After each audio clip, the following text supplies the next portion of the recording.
प्यारे बच्चों, आज के ऑनलाइन क्लास में आप सब लोगों को बहुत बहुत धन्यवाद।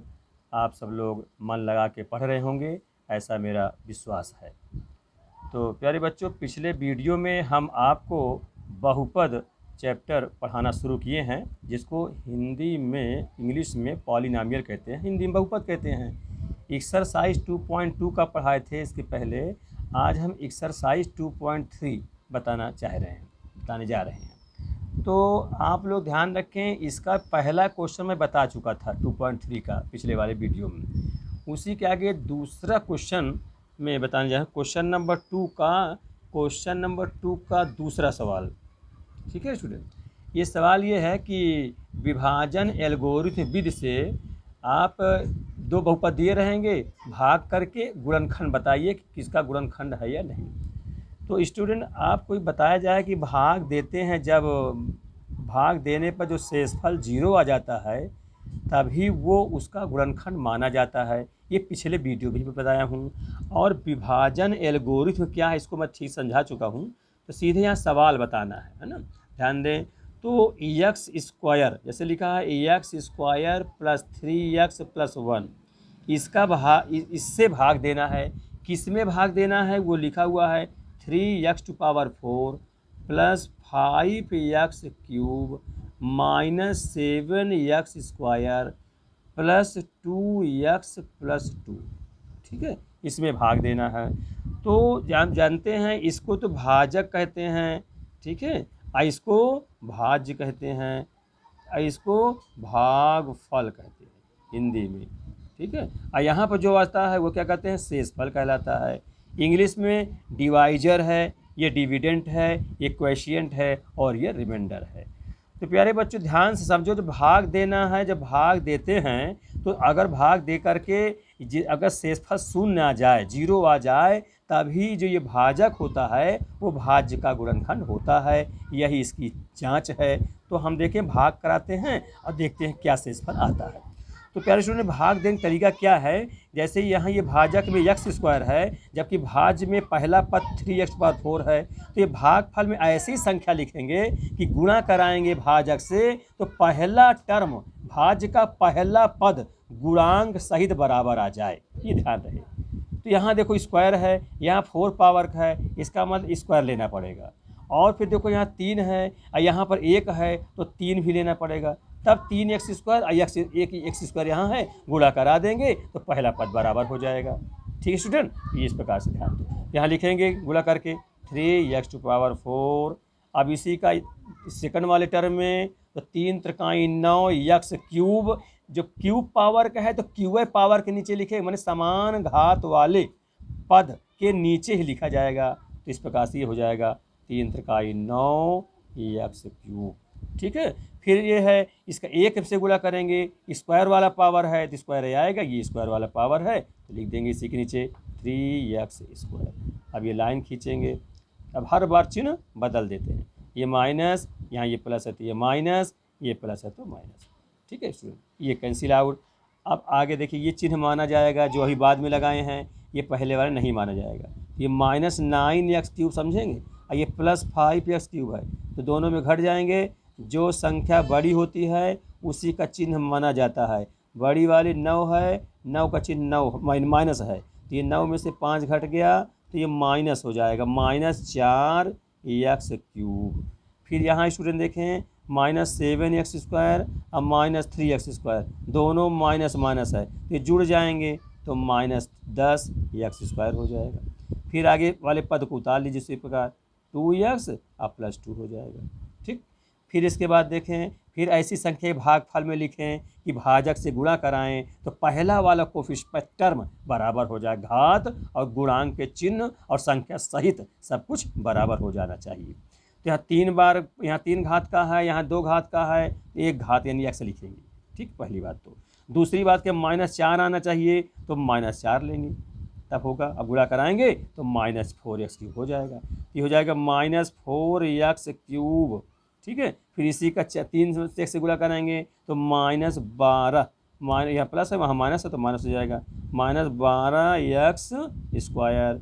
फिर उसी -4 का 1 से करेंगे तो -4x हो जाएगा। फिर ये लाइन इस पर खींच देंगे, फिर चिन्ह बदलेंगे तो माइनस है तो प्लस हो गया, यहाँ भी माइनस है तो प्लस हो गया, और यहाँ भी माइनस है तो प्लस हो गया। तो प्यारे बच्चों ध्यान रखो, ये प्लस हो गया, ये माइनस है, और संख्याएं समान है तो कैंसिल आउट। यहाँ ये प्लस है, ये माइनस है, तो बड़ा वाला चिन्ह का संख्या का चिन्ह मानते हैं तो 2x² हो जाएगा। यहाँ पर 10 12 में से 10 घट जाएगा। यहाँ ये प्लस, ये भी प्लस, 4 2 6 प्लस 6x हो जाएगा। अब प्लस ये 2 हो जाएगा। फिर ध्यान दें, ऐसी संख्या यहाँ लिखें कि गुणा कराएं तो पहला पद बराबर हो जाए। तो ध्यान दीजिए, यहाँ 2x² है, जबकि x² है तो यहाँ +2 लग जाएगा। तो 2 से गुणा कराएंगे तो ये 2x² हो जाएगा, प्लस 3 दूनिया 6x हो जाएगा, प्लस 2 1 का 2 हो जाएगा। लाइन खींचेंगे, फिर चिन्ह बदलेंगे इस प्रकार, ये कैंसिल और ये भी कैंसिल, और ये सब पूरे पद कट गए। यानी शेषफल कितना आ गया प्यारे बच्चों? शेषफल 0 आ गया। शेषफल 0 आ जाए इसका मतलब जो भाजक है वो भाज्य दिए गए भाज्य का गुणनखंड है। तो अतः अंत में लिखेंगे, अतः क्या चीज़ है, भाजक में क्या लिखा है, x² + 3x + 1 दिए गए। अब ये पूरा भाज्य न उतारा जाए, उसी में दिए गए लिख देंगे, समझ में आ जाएगा, समय की बचत हो जाएगी। अतः x² + 3x + 1 दिए गए, दिए गए बहुपद, इसको बहुपद कह दें, बहुपद का गुणनखंड है। और कारण भी दो, क्योंकि शेष फल 0 आया है। ऐसा लीजिए, 0 है, ठीक है, 0 आया है। ठीक प्यारे बच्चों, यही आपका आंसर हो गया। इस प्रकार से कहता है, ये जांच करना, भाग करके जांच करिए कि क्या प्रथम बहुपद द्वितीय बहुपद का गुणनखंड है। तो ये प्यारे बच्चों ये ध्यान है, भाग दीजिए, और अगर शेषफल 0 आ जाए तभी गुणनखंड मानते हैं। अगर शेषफल 0 नहीं आता, ठीक है, इस 2 घात का यहाँ है भाजक में, अब भाज में 1 घात का आ जाता है x, तो भाग नहीं जा पाएगा, तो जो बच जाएगा वही शेषफल हो जाएगा। अब 0 नहीं आएगा तो कहते ये भाजक जो है दिए गए बहुपद का गुणनखंड नहीं होगा। ठीक है, अब आगे क्वेश्चन देखिए, क्वेश्चन नंबर 3। क्वेश्चन नंबर 3 देखो, 3 में है, प्रश्न है 3x⁴ + 6x³ -2x² -10x -5। ये एक बहुपद दिया है 4th पावर का, 4 घात का है ये। इसके सभी शून्यक ज्ञाताना है। शून्यक माने जीरोस कहते हैं, उसका मान भी कहते हैं। अब इसको पिछले विगत वीडियो में हम बता भी चुके हैं कि शून्यक इसलिए नाम दिया गया है कि जो जो यक्ष के मान निकलेंगे वो इसमें रख देंगे तो पूरे बहुपद का मान 0 हो जाता है, इसीलिए वो शून्यक है ना, जीरो उसका कहलाता है। जितने अधिकतम घात होते हैं उतने ही उसके शून्यक होते हैं। 4 पावर का तो 4 शून्यक होना चाहिए, 4 मान होना चाहिए, या 4 हल होना चाहिए, अंग्रेजी में 4 सॉल्यूशन कहते हैं, होना चाहिए। तो यहाँ पर क्या कहा कि ये बहुपद दे दिया गया है, इसके 2 शून्यक बता रहा है, इसके 2 शून्यक को दे रहा है। 2 शून्यक कौन कौन है? एक है √5/3 और दूसरा है -√5/3। तो कहता है अन्य 2 शून्यक बताओ। तो अन्य 2 शून्यक बताइए, ये सवाल है। ठीक है, ऐसा पेपर में एक क्वेश्चन आया करता है 4 नंबर का। तो ध्यान रखें, 2 शून्यक है माने मान है, और 2 शून्यक और होना चाहिए क्योंकि 4 घात का है तो 4 शून्यक होना चाहिए कुल। तो ये 2 शून्यक दिए हैं, इनको गुणनखंड द्वारा हम इसको हल करेंगे तो इन दोनों शून्यक को यक्स के बराबर मान लेंगे, क्योंकि यक्स का समीकरण है तो यक्स, क्योंकि उसके माने तो होंगे उसके, क्योंकि ये मान रखे पर समीकरण शून्य आ जाएगा, तो इसको यक्स के बराबर मानेंगे। तो इसको लिख देते हैं हल, सॉल्व करने जा रहे हैं तो सॉल्व, ये हल, या हल लिख देते हैं। तो यक्स बराबर √5/3, और फिर यक्स है बराबर, क्योंकि यक्स है दूसरा नहीं है, तो √ माइनस में है √5/3, ये होगा। अब इसको इधर ला लेंगे तो यक्स प्लस √5/3 हो जाएगा, उधर 0 हो जाएगा। इसको इधर लाएंगे तो यक्स, ये प्लस है ना बेटा, इधर माइनस हो जाएगा ना, माइनस, ये माइनस है इधर प्लस हो जाएगा, प्लस 5/3 और उधर हो जाएगा जी। ठीक है, इस प्रकार से हो गया। ये माइनस था तो इधर प्लस हो गया, और ये प्लस है इधर तो माइनस हो गया।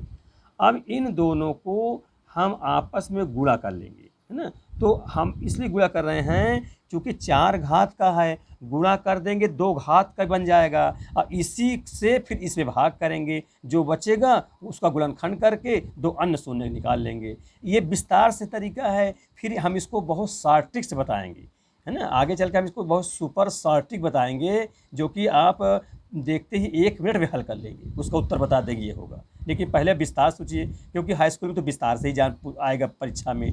ठीक है, पर इसका नियम कानून समझिए। तो दोनों को आपस में जब गुणा करेंगे तो बेटा ध्यान रखो, ये a माइनस बी मानेंगे, a प्लस बी मानेंगे। एक बार लिख ही देता हूँ, x minus √5/3 into x plus √5/3, दोनों गुणा कर दिए बराबर दाहिनी तरफ 0 है, ये प्लस है ध्यान दीजिएगा, ये माइनस है। अब a minus b a plus b तो क्या हो जाएगा, x² माइनस रूट तो है तो रूट समाप्त हो जाता है, तो 5/3 हो जाएगा बराबर 0। ये हो गया। अब हम इसमें लघुत्तम करना चाहे तो बटे करके गुणा कर दे, 3x² माइनस 5/0 कर सकते हैं, या इतना ही पड़ा रहने, कोई दिक्कत नहीं है। ठीक है, जैसा कहिए कर दें। तो हम 3 से लघुत्तम, क्योंकि यहाँ भी 3 है, भाग देने में असुविधा न होने पाएगी, बटे में न रहेगा, तो कर लीजिए 3 से गुणा करेंगे तो हो जाएगा 3x² माइनस 5 बराबर 0। ये बात समझ आ रही ना। अरे लघुत्तम करोगे 3 लघुत्तम हो जाएगा, यहाँ एक मान लोगे, 1 3 कम 3 तो 3x², अगर 3 से 3 कट जाएगा तो 5 हो जाएगा और उधर 0 हो जाएगा। अब 3 से गुणा कर दोगे तो 3x² माइनस 5 बराबर 0 हो जाएगा। ये आएगा। तो स्टूडेंट यही भाजक का काम करेगा, है ना। ये भाज्य दिया ही है। अब हम भाग आपको सिखाते हैं, पुनः भाग देते हैं। तो 3x² माइनस 5 का भाग देंगे, इसमें देंगे जो भाज्य दिया हुआ है ना। 3x⁴ धन 6x⁴ minus 2x² minus 10x minus 5, ये भाग। अब भाग की नियम जानते ही, ऐसे संख्या भाग फल में लिखेंगे कि गुणा कराएंगे भाजक से, तो गुणा करने पर प्रथम पद चिन्ह सहित गुणांक सहित बराबर आ जाए। तो देखिए भाई 3 है, यहाँ भी 3 है, स्क्वायर है, यहाँ 4 है, घात है तो यहाँ x² लिखेंगे। तो अब ये गुणा करेंगे, x⁴ आ जाएगा 3 x⁴, यानी कि 3x⁴। फिर इसी x² का ऋण 5 से करेंगे तो ऋण 5x² होगा। कहाँ लिखेंगे, समान घात वाले के नीचे लिखेंगे। ये माइनस 2x⁴ है, इसी नीचे लिख देंगे, कितना हो जाएगा माइनस 5x²। अब ये लाइन खींचेंगे। अब यहाँ देखो चिन्ह हर बार बदलते हैं, यहाँ प्लस है ये माइनस हो गया, यहाँ माइनस है ये प्लस हो गया। ठीक है, इसको ध्यान दीजिए। तो ये तो कैंसिल हो जाएगा, काट दिया।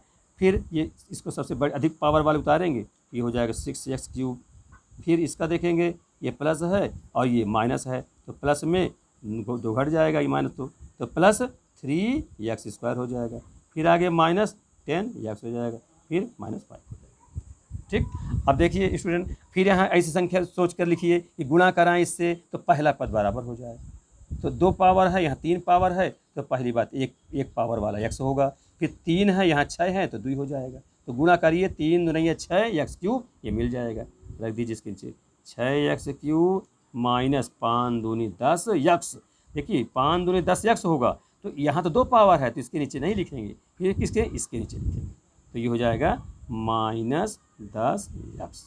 ठीक है, अब लाइन खींचेंगे तो ये माइनस, ये माइनस है तो प्लस हो जाएगा। ठीक, अब ये इसको उतार लेंगे, 3x² और ये तो कट ही गया, ये और ये भी कट जाएगा, ये उतार, ये माइनस 5 बचा हुआ है। ठीक है, इस प्रकार से 3x² माइनस 5 बचा हुआ। अब प्यारे बच्चों ध्यान रखो, अब कितने में एक बार और जाएगा ना, कितने बार जाए, क्योंकि बराबर घात का मिल गया। तो 3 है, यहाँ भी 3 है, 2 घात, यहाँ भी 2 घात, तो सीधे एक बार जाएगा 1। तो 1 से गुणा करके यहाँ रखेंगे 3x² और ये 1 पंचे 5, 5 हो जाएगा। फिर चिन्ह बदलेंगे, ये माइनस हुआ, ये माइनस है तो प्लस हुआ, ये कैंसिल आउट, ये कैंसिल आउट, ये शून्य हो गया, ये शेषफल हुआ। शेषफल शून्य हो गया, इसका मतलब ये 3x² माइनस 5 दिए गए बहुपद, ये जो लिखा हुआ है 3x⁴ धन 6x³ minus 2x² minus 10x minus 5 का गुणनखंड होगा, क्योंकि शेषफल शून्य है। ठीक है, ये शेषफल शून्य, इतनी बात हो गई। तो 2 शून्यक तो दिया ही था, तो 2 शून्यक और बताना है, तो किसमें से बनेगा, जो ये भागफल आ गया है। क्योंकि आप जानते हैं कि ये भाज्य बराबर होता है भाजक गुणते भागफल प्लस शेषफल। ठीक है, भाजक ये भाजक है, ये भागफल है, इन दोनों गुणा कर दें और शेषफल को जोड़ दें तो ये भाज्य के बराबर आता है। ये विभाजन एल्गोरिथ्म का प्रमेय भी है। ठीक, तो यहाँ पर जितना भाग देने से आया है, भागफल आया है, उसका गुणनखंड कर दें, उसी में 2 शून्यक और मिल जाएंगे। ठीक है, तो लिखिए, तो कितना है भागफल, x square plus 2x plus 1। अब इसका गुणनखंड जानते हैं, वैसे भी देखिए एक्स प्लस 1 का होल स्क्वायर दिख रहा है, तो फिर भी आप गुणनखंड कर लीजिए। एक्स स्क्वायर, इसको जानते हैं बीच वाले को ऐसे 2 भागों में तोड़ा जाए कि जोड़ने या घटाने पर जितना बीच में हो उतना ही आवे, परंतु उनका आपस में गुणा करें तो प्रथम पद और अंतिम पद के गुणा के बराबर आ जाए। तो प्रथम में यहाँ 1 मानेंगे, 1x स्क्वायर, अंतिम में 1, तो 1 एकन्ना में 1x स्क्वायर, यहाँ पर 2 है तो किस में तोड़ा जाए, 1 प्लस 1 में। ठीक है, क्योंकि 1 एकन्ना में 1 एक्स स्क्वायर, अब बगल में x रहेगा, तो अब ये 1 एकन्ना में 1 एक्स स्क्वायर, यहाँ भी x मिलकर x स्क्वायर हो जाएगा, मिल जाएगा अब प्लस 1। तो मैं गुणनखंड सिखा रहा हूँ, बाकी तुम छोटे कक्षा में पढ़े भी होगे 7-8 में, एक बार मैं बता दे रहा हूँ। आप लोग अब कक्षा 10 में पढ़ते हैं, हर छोटी छोटी बात को जानते भी हैं आप लोग। तो ऐसे गुणा करेंगे तो एक्स स्क्वायर 1 में करेंगे तो x हो जाएगा, फिर यहाँ x हो जाएगा और प्लस 1 हो जाएगा। अब इसमें कॉमन लेंगे तो x कॉमन मिल जाएगा, तो x प्लस 1, यहाँ कॉमन कुछ नहीं है तो जब कुछ नहीं तो 1 तो हमेशा कॉमन रहता है, तो यहाँ 1 मान लेंगे तो क्या हो जाएगा, x प्लस 1। ठीक है, ये हो जाएगा। अच्छा, अब इसमें से जब हल निकालेंगे तो इसको हम जीरो के बराबर तो कर ही देंगे, क्योंकि जब इसका जीरोज़ बताने जा रहे हैं, उसके जीरोज़ है तो पूरा मान 0 के बराबर आना चाहिए, तो इस प्रकार इसको 0 करते हैं। अब ये दोनों से ये कॉमन है, क्या कॉमन है, x प्लस 1 कॉमन है, तो x प्लस 1 कॉमन है तो यहाँ से क्या बचेगा, x बच जाएगा। यहाँ से ये कॉमन नहीं कर, ये 1 है, ये 1 बच जाएगा। ठीक है बच्चे, बराबर 0 हो जाएगा। अब ये दोनों एक ही चीज़ है, चाहे इसको x प्लस 1 का होल स्क्वायर कर सकते हैं। ठीक, एक ही बार, या इसी को एक बार ये 0 एक बार ये 0, तो x उधर जाएगा तो x बराबर -1, इसमें से x बराबर -1, तो इस प्रकार से -1 हो जाएगा। देखिए इसके आगे तो हो जाएगा, इसके बाद x प्लस 1 बराबर 0, और फिर लिख दीजिए r यानी अथवा, हिंदी में अथवा, फिर x प्लस 1 बराबर 0, तो यहाँ पर ये तो x बराबर -1, यहाँ से भी x बराबर -1। इस प्रकार से 2 अन्य शून्य, इस प्रकार 2 अन्य शून्यक, ठीक है, जिसको आप लोग जीरोस कहते हैं। ठीक है, अन्य शून्यक -1 होगा, इसी को हम अल्फ़ा बीटा भी कहेंगे, है ना। अभी आपको 2 घात का पढ़ा रहे थे, अभी उसके पहले वाले वीडियो में मूलों का योगफल और गुणनफल में संबंध बताए थे, तो वहाँ बताए थे गुणांकों, मूलों का योग, मूल और गुणांकों में संबंध, यानी अल्फ़ा प्लस बीटा बराबर -b/a और अल्फ़ा बीटा बराबर c/a, वहाँ सिखाए थे। यहाँ पर अल्फ़ा बीटा भी कह सकते हैं, तो उसकी बात नहीं, यहाँ पर सीधे 2 मूल बताना था, अन्य 2 मूल, इस प्रकार से अन्य 2 मूल -1 हो गए। ठीक है स्टूडेंट, समझ में आ रहा है सारी बातें। तो इस प्रकार से ये प्रश्नावली 2.3 चल रहा है, और इसमें अब सब सवाल कर लोगे। एक सवाल इसमें और है, फिर इसके बाद समाप्त होता है। क्वेश्चन नंबर 4, यदि x क्यूब को, हाँ दे दिए, इसमें सब लिखा हुआ है, को एक बहुपद gx से भाग देने पर भागफल और शेषफल क्रमशः x -2 और इतना -2x + 4 हो तो gx बताओ। इसको देखो प्यारे बच्चों, लिखा हुआ है यदि x क्यूब -3x² + x + 2, हाँ, ये एक बहुपद है, इस बहुपद को gx से भाग दे दिया जाए। किससे भाग दे रहे हैं इसको, किससे, gx से भाग देने पर भागफल दिया है और शेषफल दे दिया है। भाग देने पर तो भागफल कितना दिया है, भागफल यानी भागफल कितना है x -2, और शेषफल कितना दिया है, यहाँ सब लिखा है, शेषफल दिया है -2x + 4 है, ये शेषफल हो गया। तो आपसे कहता है gx को बताओ, gx कितना होगा, gx को, ये gx क्वेश्चन मार्क लगा दिया, समझ। ठीक है, तो ये बहुपद है, इसको gx से भाग देना है, भागफल इतना आया, शेषफल इतना आया, तो gx क्या होगा। तो प्यारे बच्चों, आपको इसको बताया था विभाजन एल्गोरिथ्म, वही फार्मूला यहाँ लगा दीजिए, वो अच्छा रहेगा। वैसे तो आप भाग दे के कर सकते हो, इस प्रकार से भाग देना, तो जब सूत्र जानते हैं तो वही आप कर दीजिए, हो गया। वो क्या होता है उसके बाद याद रखिए, भाज्य बराबर भाज्य बराबर क्या होता है, भाज्य बराबर भाजक गुणते भाग फल प्लस शेष फल। ठीक, ये हो जाएगा। तो भाज्य कौन सा माना जाएगा बताइए। हमने बताया है कि भाई जिसका भाग दिया जाए वो तो भाजक है, और जिसमें भाग दिया जाए या किसमें भाग दिया जा रहा है, इसमें, ये सबसे बड़ा पद यही हो जाएगा, तो यही हो जाएगा।